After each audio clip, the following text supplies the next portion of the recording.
Settur fundur í borgarstjórn Reykjavíkur þriðjudaginn 19. nóvember og við förum í dagskrá og tökum fyrir fyrsta mál sem trjáræktarstefna Reykjavíkurborgar samanber 12. fundargerð borgarráðs frá því 7. nóvember og þá tökum fyrstur til máls borgarfulltrúi Páll Hjaltason.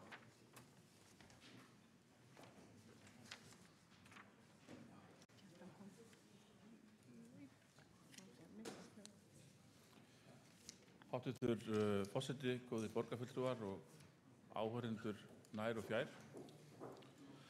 Við ætlum að fara aðeins yfir hérna stefnu í trjáræktarmálum í Reykjavík. Ég ætla aðeins að hlaupa yfir, það var gefin út, komin út stefnumótunarvinna sem hefur unnin mjög ágætlega af starfshópi sem að ég vil byrja á því að þakka fyrir góð störf. Í honum voru Auður Jónsdóttir, Björn Edvaldsson, Hermann G. Gunnlaugsson, Margrét Sigurðardóttir, Súsanna Flýring og Þórólfur Jónsson. Og þar ágætis ádreip af stöðu skógræktar eða trjáræktar í Reykjavík sem hófst með komu Sýrbekks landlæknis sem kom hit til Reykjavíkur 1882 og var með garð í Víkurgarði sem við þekkjum hérna handan við hornið og hann plantaði þeim stóra silfurreini sem það stendur og í dag elsta tré Reykjavíkur. Það er núna vitað nokkuð vel að það er ótrúlega mörg gæði sem fylgja trjárækt og skjólmyndun og aukin lífsgæði og meira segja hægt að rekja aukna heilsu til gróðursamra trjáræktara svæða og aðganga þeim. Þessi starfshópur skilaði inn tillögum eða markmiðum, 10 markmiðum, boðorðin 10 í trjárækt og ég ætla aðeins með leyfi forseta að hlaupa yfir þær. Það í fyrsta lagi ræktun trjágróðurs verði aukin í borginni til þess að auka skjól og styrkja græna ímynd og ásýnd Reykjavíkur. Og aðgerðir eru kynntar með þessu, þar sem að unnið verður framkvæmdaráætlun á þessum forsendum og meðal annars til þess að auka skjól í íbúðahverfum, hindra svínin á athafnasvæði, gera umhverfi samgöngumannvirkja meira aðlaðandi og skýla gangandi og hjólandi. Annað markmiðið að áhersla verði á að rækta fjölbreyttan trjágróður og að ný gróðursetningarverkefni taki mið af því og sérstaklega þá verður að horfa til þess að prófa nýjar tegundir götutrjáa og gera áætlun að planta langlífum tegundum í skrúðgarða og græn svæði. Í þriðja markmiðið lífsskilyrði trjágróðurs verði sem best og þess gætt að tegundaval hæfi aðstæðum og gæta þess að trjágróður fái það rými sem hann þarf og sérstaklega huga að götutrjám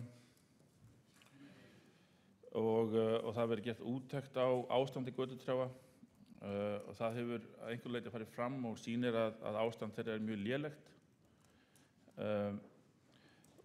Og tré eru langlíf og það þarf að velja rétta tegundina á rétta staðinn. Annað sem kemur fram í þessari skýrslu að borginni berast árlega fjölda beiðnum fellingu trjáa í borgarlandinu, aðalega vegna útsýnis og einnig vegna skuggamyndunar sem fellur þá á lóðir umhverfis borgarlandið. Og það í flestum tilfellum orðið við því og þessum beiðnum hefur fjölgað mikið og sem þýðir að vísu aukin kostnað. Í fjórði liðurinn gróðursvæði, að gróðursvæði verði flokkuð í umhirðuflokka og unnið samkvæmt umhirðu viðmiðun og grunnurinn að mismunandi gróðursvæði þurfa mismunandi umhirðu. Og í 5. lagi stefnt að því að gróðursvæði verði sem mest sjálfbær, sem svona framhald af hinum liðnum, Það er ein aðgerðin sem hugsuð til langs tíma til þess að gera þetta hagkvæmara fyrir rekstur borgarinnar að svona svæði sjái sem mest sig sjálf og þurfi ekki að klippa eða vinna neitt eða hugsa neitt mikið þennan trjárækt annað en plankton. 7. liðurinn að gömul og sérstök tré og trjágróður með menningarsöguleg gildi fái vernd og þetta á einhver leyti eiga við lög menningarminjar þeir hafa 100 ára aldri en einnig þarna verið að vernda búsetur, landslag, skrúðgarða og kirkjugarða. 7. þátturinn ræktun nytjatrjágróðurs, að hann verði aukinn og þá verið að horfa til þess að það er aukin áhuga á ræktun ávaxtatrjáa og berjarunna og í aðgerðaráætlun lagt til að halda við áfram að prófa ný yrki af ávaxtatrjám og planta berjarunnum í borgarlandið og að hafa verkefni þar sem hægt að prófa og afla þekkingar ný ræktunaryrki, ræktunartegundir. 8. liðurinn fræðsla til almennings tré og trjágróður og í 9. lið segir að trjáræktarstefna eigi að skila sér í skipulagsáætlunum og það mjög gott að staðfesta það hefur nú svo sem einhverju leyti verið en trjágróðurinn mjög mikilvægur og samanber fyrri liði að hann getur gert iðnaðar- og athafnasvæði mun fallegri ásýndar og einnig lokað að umferð, innsýn inn á umferðarmannvirki og það lagt í trjágróður verði sýndur í deiliskipulagi hverfa og verði tekið með strax í framkvæmdi vegna hverfis þannig að hann klárist strax. Eitt af því sem tími vinnur með, það trjárækt og gott að gera það sem fyrst. Og lokaatriðið að þekking verði aukin mikilvæg tré og einkalóðum og trjám sem einkennandi frá ákveðin svæði. Þarna kemur aftur inn á svipaða vangaveltur og svipuð vandamál sem fylgja stóm trjám eins og ég kom inn á áðan þar sem trén í borgarlandi, þar sem nú auðveldara við að eiga.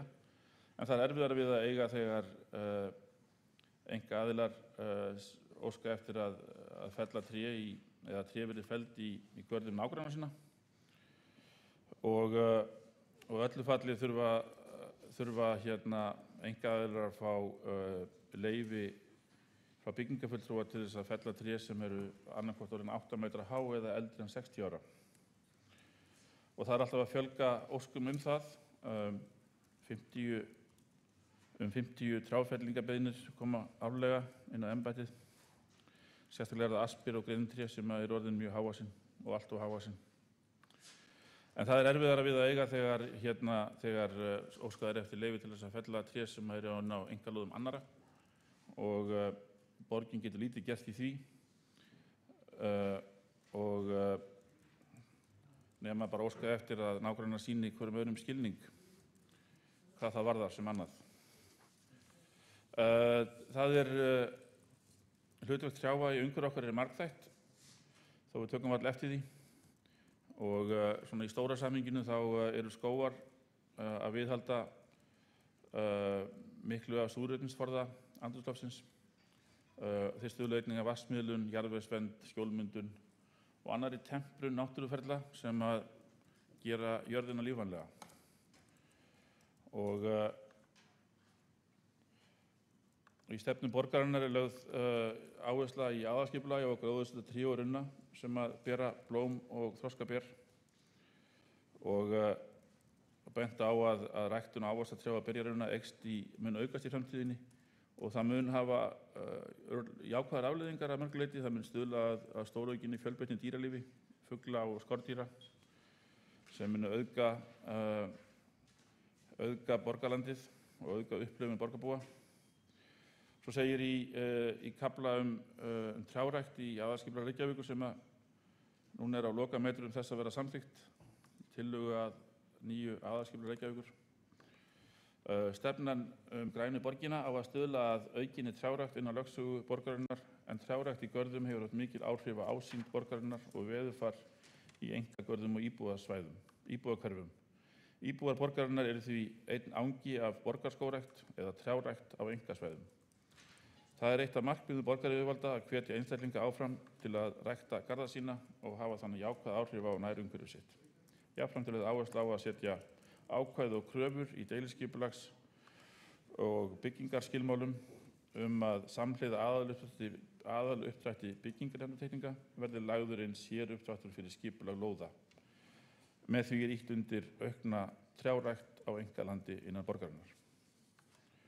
Og svona til þess að útskýra það að til borgartrjáa teljast tré á vegum borgaryfirvalda, svo sem tré sem standa við vegi í almenningsgörðum eða umhverfis opinberra byggingar. Takk.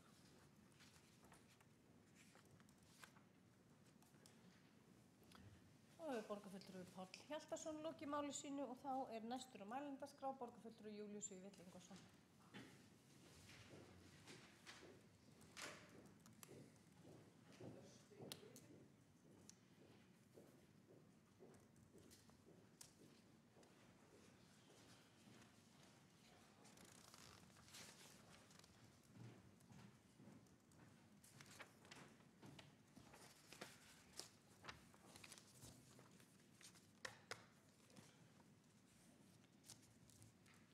Forseti, ágætu borgarfulltrúar. Hér hefur verið lögð fram prýðileg stefna trjáræktarmál og öruggt að hér eru allir sammála því að það getur verið til góðs að við mótum okkur stefnu á þessu sviði. Hún er áminning til okkar það og þegar við erum að lesa upphaf þessarar stefnu hversu stutt er síðan sögulega séð að hafist var handa við að rækta tré í Reykjavík. Þessa stefnu er allt prýðilegt að segja en þetta er nú svo að þegar að farið er að skoða þetta betur þá saknar maður ýmislegt sem að hefði átt heima hér í þessari stefnu. Ég vil kannski fyrst nefna það að það kemur svo óvart að það skuli vera að nefna það hér sérstaklega að það þurfa að rækta tré til þess að koma í veg fyrir það að menn hafi útsýni inn að iðnaðarsvæðum og athafnasvæðum Reykjavíkurborgar. Ég held að það sé bara mjög hollt og gott að borgarbúar og aðrir þeir sem hér er leið hafi ágætis útsýni við það sem er að gerast inn á athafnasvæðum, iðnaðarsvæðum og öðrum vinnusvæðum borgarna og við séum ekkert endilega að fela það með trjám. Allir erum við svo viðkvæm að við getum ekki þolað það að vita hvað svona atvinnugreinar, sérstaklega þá undirstöðu atvinnugreinar eru að það vast á hverjum tíma. Ég ætla ekki að fjalla þessa stefnu með neinum sérstökum hætti öðruvísi en þeim. Að hér í þessari stefnu talað nokkuð sinnum ræktunarstöð Reykjavíkurborgar og það talað náttúruskólann sem auðvitað af henni góða og ýmislegt annað sem er gott mál og rétt að taka undir eins og undirskoðu verkefni og svo framvegis. Ég sakna þess hér að það ekki minnst einu orði á Skógræktarfélag Reykjavíkur hér. Ég ætla að biðja formanninn að koma upp og þá leiðrétta það ef að það skyldi nú vera að mér hafi yfirsést það. Og ég fæ ekki heldur sé að það sé nokkurs staðar minnst á það að það hérna eru starfandi fyrirtæki, bara allmörg, bæði Reykjavík og höfuðborgarsvæðinu, sem eru að vinna að trjárækt. Gróðurstöðvar sem eru að selja tré alla daga til borgarbúa og ættu auðvitað að vera fyrir vinnustæði sem við myndum kalla til og vinna með okkur að trjáræktarstefnu og að trjárækt almennt í borginni. Ég eins og margir aðrir á oft erindi inn á þessa gróðurstöðvar til að skoða það sem þar er á boðstólum og það gleður mig og ég er alltaf spenntur fyrir því að sjá hvaða nýjar tegundir verið að vinna með og ég þekki það sjálfur bara af þeim fjölmörgu vinum sem eru að leika sér að koma upp trjám sem hingað til hafi verið talin ekki geta þrifist í Reykjavík, koma þeim upp tré sem eru til dæmis ávaxttré sem við mikið séð hér áður en eru svona að koma niður í garðana rétt á undanförnum misserum. Þarna þessi tilraunastarfsemi sem ég fæ ekki séð og þá bið ég formannum að koma upp og leiðrétta það. Ég fæ ekki séð að menn hafi verið að líta til í því tilliti þegar þeir eru að búa til trjáræktarstefnu fyrir Reykjavíkurborg. Ég finnst þetta slæmt að vera sér að horfa alltaf inn á við en ekki út á við það sem raunveruleg tilraunastarfsemi og það sem vaxtarbroddurinn í þessari grein. Rétt nýlega vorum við að fjalla Skógræktarfélag Reykjavíkur þegar við vorum að fjalla beiðni Skógræktarfélags Reykjavíkur að fá að koma að því að annast ákveðin svæði, annast viðhald þeirra, annast grisjun skóga og gróðursetningu. Og ég held ég þurfi ekki að rifja þau fyrir borgarfulltrúum að beiðni Skógræktarfélags Reykjavíkur var hafnað. Það var ekki talin ástæða til þess, það var ekki áhugi fyrir því hjá Reykjavíkurborg að vinna með Skógræktarfélaginu að þeim verkefnum sem þeir voru að leggja til í sínu erindi til okkar. Við sjálfstæðismenn gagnrýndum þetta. Við teljum að Reykjavíkurborg á ekki að vera aflokuð, hún er ekki rík í ríkinu, hún er ekki ein og sér, hún er ekki eyland, hún á auðvitað að starfa með þeim sem eru að vinna þessum sömu málum. Ekki efast ég eitt augnablik það að þeir sem voru að vinna þessa skýrslu og skila henni hérna af sér og við erum að fara yfir hana núna, vita af þessu og þekki ágætlega til markaðarins, en það er ekki nóg. Þetta þarf auðvitað að setja fram. Í þeim atriðum og þeim punktum sem hérna eru lagðir fram er margt gott, en mér finnst vanta breytin í þetta, mér finnst vanta yfirsýnina, mér finnst vanta það að menn gerir sér grein fyrir því að þetta er ekki alltaf að gerast innan borgarmarkana. Þá er ég ekki að segja það að við ætlum að greiða atkvæði gegn þessari stefnu, það er auðvitað af og frá. Auðvitað erum við sammála því að það er að vinna trjáræktarstefnu, en svo framarlega sem formaðurinn kemur ekki hér upp, sem að forsögumaður í þessu máli og leiðréttir það sem ég segi, þá heldur mín gagnrýni áfram og stendur enn. Þá hefur borgarfulltrúi Júlíus Vífill Ingvarsson lokið máli sínu og þá hefur borgarfulltrúi Páll Hjaltason óskað eftir því að veita andsvar í ræðu borgarfulltrúans.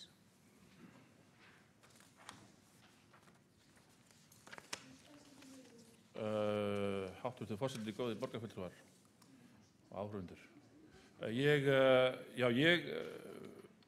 nú ekki með tölurnar alveg á hreinu, en ég veit nú til þess að Reykjavík hefur verið að kaupa tré til ræktunar hjá einkaaðilum og það er bara gott. Það er ekkert í þessari stefnu sem að útilokar það eða svo sem hvetur til þess.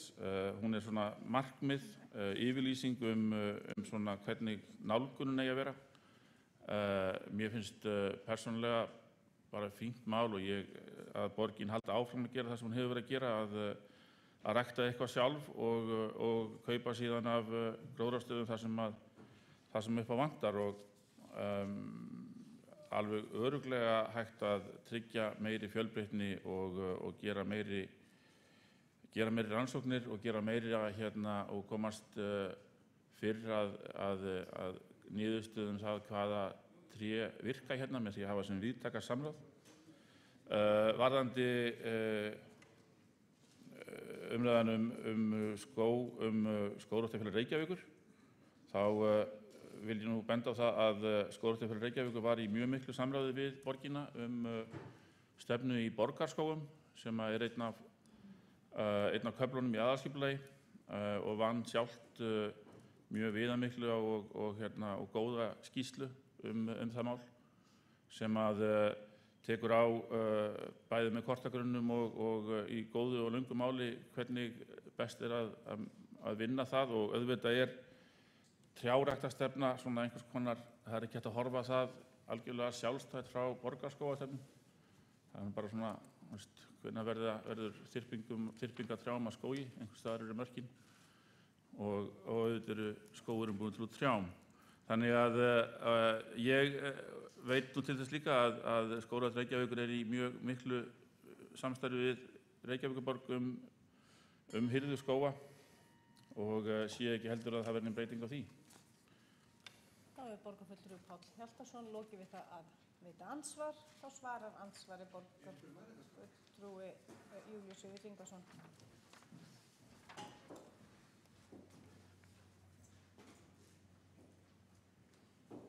Forseti, ágætu borgarfulltrúar, ég þakka borgarfulltrúanum Páli Hjaltasyni fyrir það að koma hér upp og fara aðeins yfir þetta. En það sem staðfestir það sem ég var að segja. Það staðfestir það að hér hefur ekki verið litið til þeirra fyrirtækja, einkafyrirtækja hér í borginni sem er að vinna einmitt að sömu málum og ræktunarstöðin er að gera, er að vinna trjárækt, er að vinna ákveðna vaxtarsprota í þessu máli, svona svo maður tali líkindamál. Og við með þetta til ekki reynda bara í Reykjavík, heldur líka hér í bara nágrenni og höfuðborgarsvæðinu. Ég þekki ágætlega til og þekki ágætlega þær ræktunarstöðvar sem eru ekki akkurat í Reykjavík en eru hérna í næsta nágrenni. Borgarfulltrúinn sem sagt staðfestir þetta að slíkt er ekki inn í stefnunni. Mér finnst það vanta. Það veldur ekki því að ég muni greiða atkvæði gegn stefnunni, en það kallar á það að maður minni á það í bókun að Reykjavíkurborg á auðvitað að leita til einkafyrirtækja og leita til svona félags eins og Skógræktarfélags Reykjavíkur í ríkara mæli. Þá hægt sé auðvitað að telja til þau dæmi þar sem að hægt hefur verið samráð við Skógræktarfélagið, þá vissulega ástæða til að hafa Skógræktarfélagið sérstaklega með í stefnu trjárækt í Reykjavíkurborg og auðvitað við gerð slíkra stefnu. Þannig ég bara ítreka það og að þessu leyti er þessi stefna ákveðin vonbrigði og horfir ekki til allra átta eins og auðvitað á að gera þegar verið að búa til stefnusett líka. Þá er borgarfulltrúi Júlíus Vífill Ingvarsson lokið við það að svara andsvari og þá er næstur mælendaskrá borgarstjóri. Virðulegi forseti, ágætu borgarfulltrúar. Ég þakka fyrir þessa góðu stefnu og ég fagna þessari góðu stefnu og að við séum loksins komin með einhverja trjáræktarstefnu og þakka fyrir góða vinnu við gerð þessara stefnu, þakka starfshópnum og öllum sem hafa komið að þessu og líka bara þakka fyrir allar umræður trjárækt í Reykjavík og trjárækt í Reykjavík er mikilvæga að mörgu leyti. Hún er náttúrulega til prýði eða á að vera til prýði og síðan vinna tré gegn mengun og framleiða súrefni og síðan hefur það komið í ljós með vaxandi gróðri í Reykjavík að tré hafa áhrif á veðurfar og trén í Reykjavík hafa haft áhrif á veðrið hérna. Þau geta verið skjólmyndandi og það er nú einu sinni þannig að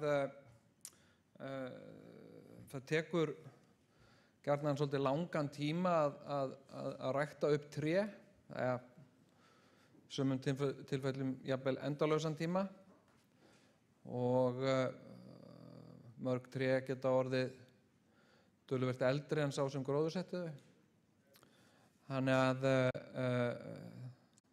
þau geta lifað mann, tala nú ekki ef maður er orðinn fullorðinn þegar maður gróðursetur þau, maður er gamall maður kannski eða gömul kona, maður gróðursetur tré og kannski síðan fellur frá með bara eðlilegum hætti kannski skömmu síðar, en tréð heldur áfram að vaxa. En það breytir því ekki að við þurfum að huga vel að því hvernig við gróðursetjum tré, hvar við gróðursetjum tré og skiptir kannski ekki svo miklu máli hvenær við gerum það. En ég hef verið,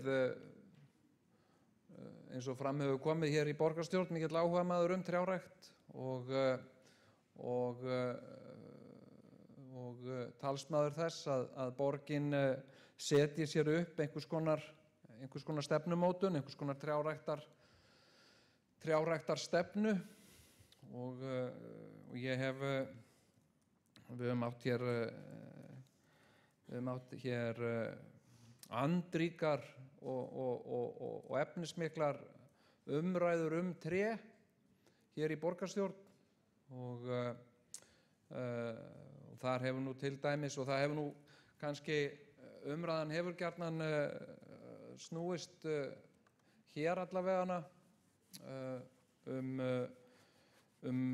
öspina, aspir og svo getur hún snúist einhver önnur tré einhvers staðar annars staðar.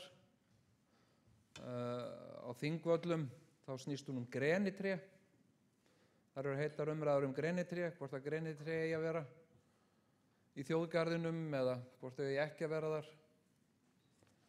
Og þannig að fólk hefur mjög gjarnan skoðanir á trjám og skoðanirnar náttúrulega aukast eftir því sem trén stækka. Og eins og borgarfulltrúi Páll Hjaltason benti á hér að þá koma oft upp ágreiningsefni milli svona rifrildi eða misklíð á milli borgaranna út af trjám sem eru gróðursett á lóðamörkum. Og síðan er það jú þannig að tré eru ekki, maður myndi ekki geta sagt að tré þau eru lífverur en þau eru ekki greindar lífverur. Það er ekkert að segja það að tré sé beinlínis gáfað þó það hafi ákveðna greind. Tré eru ekki með heila. En þannig að þau svona taka kannski ekki beinum skipunum það hvert þau að vaxa. Þau vaxa þangað sem eðlið býður þeim og oft leita þau í átt til sólarinnar. Því þangað náttúrulega sækja þau næringu og þá vilja þau eiga það til að vaxa yfir lóðamörk. Þau séu gróðursett kannski á einni lóð og svo vaxa þau kannski, svo teygja þau anga sína yfir á einhver aðra lóð og veldur gjarnan illdeilum og hefði kannski verið eitthvað að hugsa fyrir þessu að þá kannski hefði verið hægt að komast hjá deilum. Og ég hef nú svona varðandi aspirnar, ég hef nú sérstaklega gagnrýnt hversu mikið hefur verið gróðursett eða plantað af aspartrjám í Reykjavík og það er að segja á stöðum þar sem að öspin á ekki við og sem áhugamaður og fyrrverandi starfsmaður í garðyrkju að þá hefur mér fundist þetta vanhugsað og ég held ég hafi jafnvel minnst á þetta í útvarpsþætti á svona tíma þegar til dæmis aspir voru gróðursettar á Laugavegi að þetta væri ekki sniðug trjátegund til þess að vera planta á Laugavegi. Síðan létum við nú framkvæma hér í fyrra úttekt á borgartrjánum, á ástandi þeirra og þá kom í ljós að ástand borgartrjáa er víða ekki nógu gott og hreinlega stundum slæmt og það hefur líka komið í ljós að mörgum af þessum trjám hefur ekki verið nógu faglega plantað á sínum tíma og það var nú fyrir algjöra tilviljun sem að ég varð vitni að því að til dæmis ein af öspónum sem stendur hérna við tjörnina, hérna við mótum Lækjargötu og Fríkirkjuvegar. Það gekk hérna óveður yfir 30. ágúst og þá var ég einmitt að keyra þarna Fríkirkjuveginn og þá bara fauk ein öspin. Þá var henni ekki plantað það djúpt, sko. Hún liggur svo ofarlega, svo er hún orðin svo stór, hún ber ekki sjálfa sig í miklum vindi, þannig að hún fauk og þetta stór ösp, svona 12-14 metra há og hún fauk og yfir gangstéttina og yfir báðar akreinar og mesta mildi að ekki urðu slys á fólki eða skemmdir á bílum. Enda voru starfsmenn borgarinnar fljótir til að með keðjusægir og krana að hreinsa hana í burtu. En þetta er sem sagt að gerast og ég var nú svona, mér var legið á hálsi fyrir að vera einhver hatursmaður með aspa sem ég er alls ekki. minnst ákaflega vænt öspina og öll tré, en við þurfum að svona, það er mjög mikilvægt að borgaryfirvöld hafi svona einhverja stefnu, einhverja sýn og þetta er mjög góð sýn, þetta er mjög góð umgjörð og síðan er allt tilefni til þess að bæta og endurskoða og laga stefnuna eftir því sem að tilefni þykir til. Og borgarfulltrúi Júlíus Vífill Ingvarsson minntist á það í ræðu sinni að hann saknaði þess að sjá ekki meira Skógræktarfélag Reykjavíkur en ég vil nú segja það að borgin hefur átt alveg ákaflega gott samráð og samskipti við Skógræktarfélag Reykjavíkur ýmis verkefni og hefur þar bara verið ákaflega gott samband á milli og sé ég ekki til fyrirstöðu að Skógræktarfélagið komi inn í þessa vinnu með einhverjum formlegum hætti á einhverjum tímapunkti. Og varðandi þau einkafyrirtæki, þá einkaaðila sem hafa staðið að skógrækt eða svona plöntusölu í borgarlandinu, að þá hafa þeir aðilar því miður þeim hefur verið að fækka mikið og að með minnir þá held ég að sé bara ein ræktunarstöð eftir í Reykjavík sem er gróðrarstöðin Mörk og þær hafa svona horfið hver á fætur annarri og mér finnst mikill söknuður af þeim og mér hefur alltaf fundist gaman að svona sérstaklega á vorin að koma við í ræktunarstöðunum og skoða tré og svona. Þetta er líka verið ákveðin svona afþreying fyrir börn. Það hefur náttúrulega ekki verið mikið framboð kannski í gegnum tíðina á afþreyingu fyrir börn en börnin mín hafa notið þess að fá að fara með mér á ræktunarstöðvar og skoða plöntur og ég geta líka frætt þau hinar ýmsu tegundir og svona smá líffræði sem er alltaf gaman. Nú er það nú svo að við sjáum það sérstaklega til dæmis í eldri bæjarhlutum eins og í Þingholtunum og Vesturbænum að þar hefur verið plantað trjám og það er gjarnan reynitré, það reynir og þegar menn byrjuðu eða þegar fólk byrjaði að planta trjám í Reykjavík þá voru háværar raddir sem sögðu þetta gengur aldrei, þetta vex aldrei á Íslandi og enn aðrir sögðu þá ekki að planta þá ekki að vera neitt á Íslandi sem var ekki áður á Íslandi og ég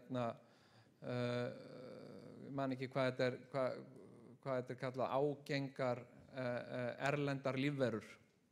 Það er að segja að þú mátt ekki koma með plantað tré á Íslandi sem hefur ekki alltaf verið á Íslandi og þannig að margir sem hafa verið að flytja hérna einhver tré frá útlöndum, fræið annars slíkt hafa mætt svona andstöðu svona einhverja verndunar sjónarmiða og við þekkjum náttúrulega öll umræðuna til dæmis bara það er náttúrulega ekki tré, lúpínan það er ekki að segja þó hún sé hávaxin, hún er ekki tré en við þekkjum umræðun hana sumir eru ákaflega mikið á móti lúpínu, aðrir eru ákaflega fylgjandi lúpínu og síðan er stækkandi hópur sem er alveg samum hana og henni fylgja kostir og henni fylgja líka gallar og þegar að byrjað var að planta trjám í Reykjavík og víðar á Íslandi og maður sér þetta og maður sér merki þess mjög víða að því að kannski fólk var efins og plönturnar voru dýrar og reynslan var kannski ekki mikil hvernig þær kemur til með að pluma sig að þá var þeim plantað mót suðri, þar að segja á lóð Og nú það orðið þannig að víða í götum í miðborg, vesturborg, þessum gömlu grónu hverfum, að þá eru trén, þau hafa plummað sig svo vel að sums staðar maður jafnvel hættur að sjá sko húsin fyrir trjágróðri. Þetta orðið mjög, og oft var þessu plantað þétt, þannig að bolirnir eru jafnvel alveg farnir að snertast og eins og gerðist í garðinu hjá mér að þá urðu trén svo stór að þau brutu vegginn sem er steinvegginn sem í kringum húsið. Og þannig að það svona að maður þetta svona orðtækið í upphafi skyldi endinn skoða á mjög vel við hér, virkilega vel við og hérna erum við með metnaðarfulla og góða stefnu sem okkur svona til leiðbeiningar til framtíðar og þannig að og líka svona fyrir aðra heldur en borgaryfirvöld að draga ályktanir frá og vonandi til þess að vekja meðvitund og meiri umræðu trjárækt og gildi trjáræktar í víðu samhengi.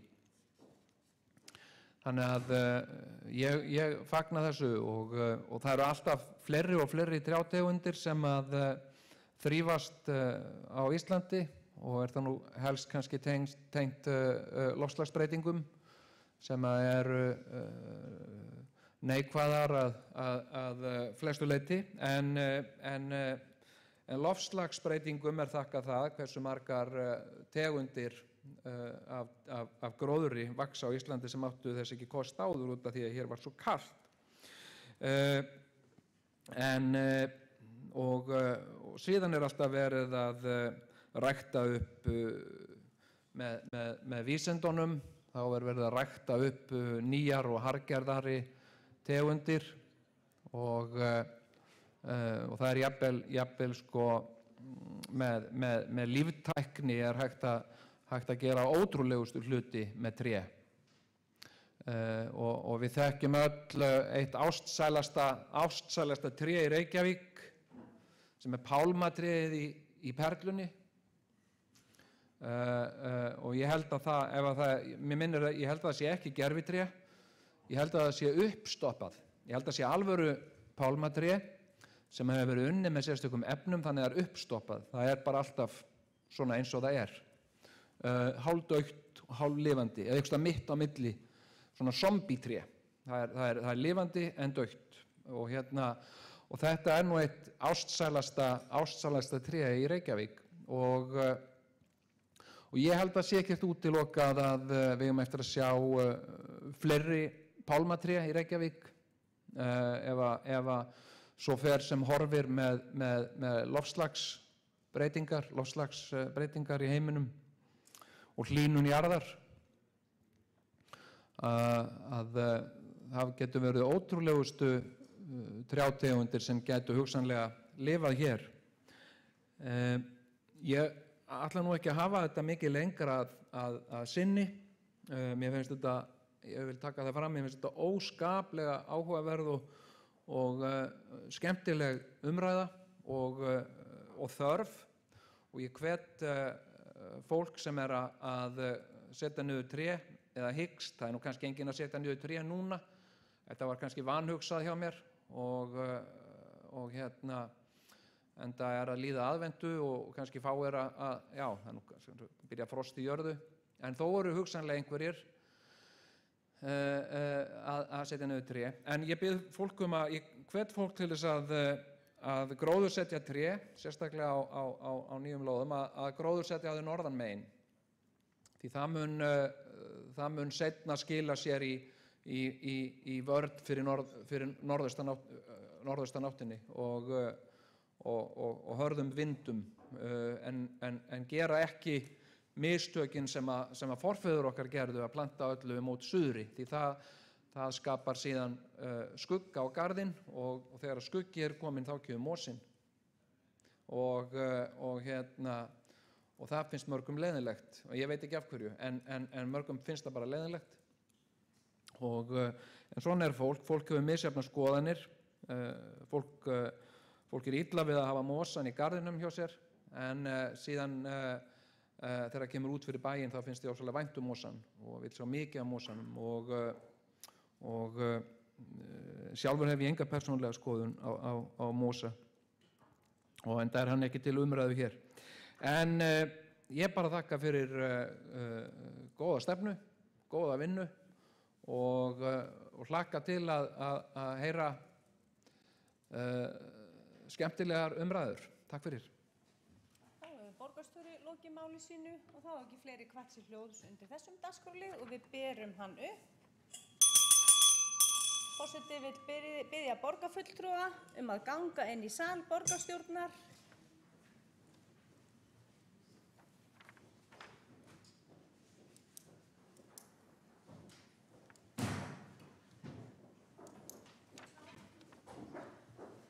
Við berum þá upp 12. lið fundargerðar borgarráðs frá því 7. nóvember sem er trjáræktarstefna. Þeir borgarfulltrúar sem samþykkja hana vilja gefa merki. Einhver á móti. Það telst samþykkt samhljóma. Fulltrúar Sjálfstæðisflokksins hafa áskilað sér rétt til bókunar undir þessum dagskrárlið. Við göngum í annað mál á dagskrá sem er